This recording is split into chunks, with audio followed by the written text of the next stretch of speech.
Pemirsa, pasangan calon wali kota dan calon wakil wali kota Palembang nomor urut 3, Yuda Pratomo dan Baharudin, menyampaikan visi misi program unggulan pro rakyat dalam debat perdana Pilwako Palembang 2024.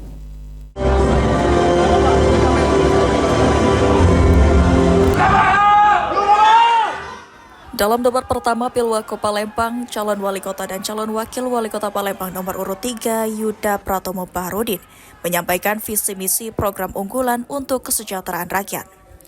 Menurut pasangan calon wali kota Palembang dan calon wakil wali kota Palembang Yuda Pratomo Baharudin, kondisi kota Palembang dalam 10 tahun terakhir tidak baik, dan untuk memajukan Palembang memerlukan pemimpin baru yang mampu menawarkan solusi serta gagasan, bukan sekadar pencitraan.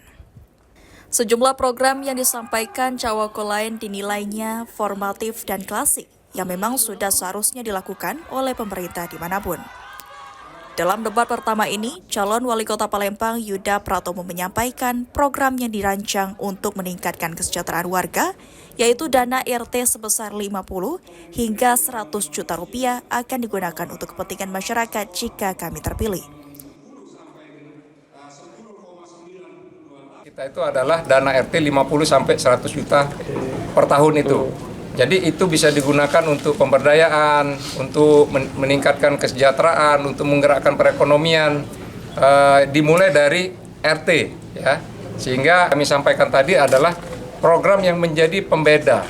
Sebab kalau visi misi itu hampir semua paslon itu sama, ya, ingin membangun masyarakat, ingin membangun infrastruktur dan sebagainya. Tapi kami ada satu kekhasan bahwa kami dengan kebaruan kami ingin menjadikan kota Palembang ini sebagai kota tertua, ya, yang kembali lagi yang menjadi kota yang terbaik di Indonesia, ya, dengan melalui seni budaya, teknologi dan juga wisata.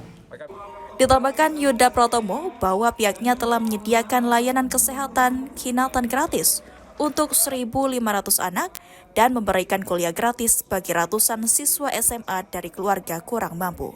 Aji Delia, PAL TV.